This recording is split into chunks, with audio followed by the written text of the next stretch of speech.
రాష్ట్రం ఏర్పడక ముందు అంటే 1956కు ముందు ఆంధ్రప్రదేశ్ రాష్ట్రం ఏర్పడక ముందు అప్పటికే కట్టిన నిజాం సాగర్ లాంటి దిండి లాంటి అనేక మైనర్ ఇరిగేషన్ మరియు మీడియం ఇరిగేషన్ ప్రాజెక్టులు కింద తెలంగాణకున్న ఆయకట్టు 3000 ఎకరాలు.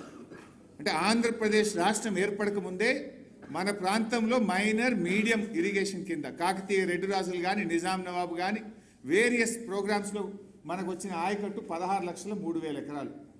సరే, ఉమ్మడి ఆంధ్రప్రదేశ్లో 1956 నుంచి 2004 వరకు మనకు వచ్చిన ఆయకట్టు 36 లక్షల ఎకరాలు.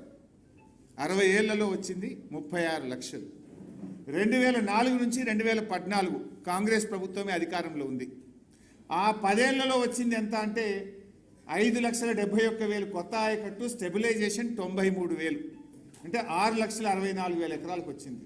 అంటే 56 నుంచి 2014 వరకు 60 ఏళ్లలో వచ్చింది 42 లక్షల ఎకరాల ఆయకట్టు. 60 ఏండ్లు 42 లక్షల ఎకరాల ఆయకట్టు. నౌ బీఆర్ఎస్ 2014 నుంచి 2023 మనం ఉన్నది 9.5 సంవత్సరాలు.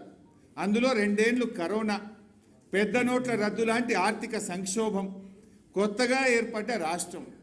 అయినా 9.5 ఏళ్లలో బీఆర్ఎస్ సాధించిన ఆయకట్టు 31,50,000 ఎకరాల స్టెబిలైజేషన్, 17,24,000 ఎకరాల కొత్త ఆయకట్టు, మొత్తం 9.5 ఏళ్లలో 48,74,000 ఎకరాల ఆయకట్టును సాధించింది బీఆర్ఎస్ ప్రభుత్వం, కేసీఆర్ గారి నాయకత్వం.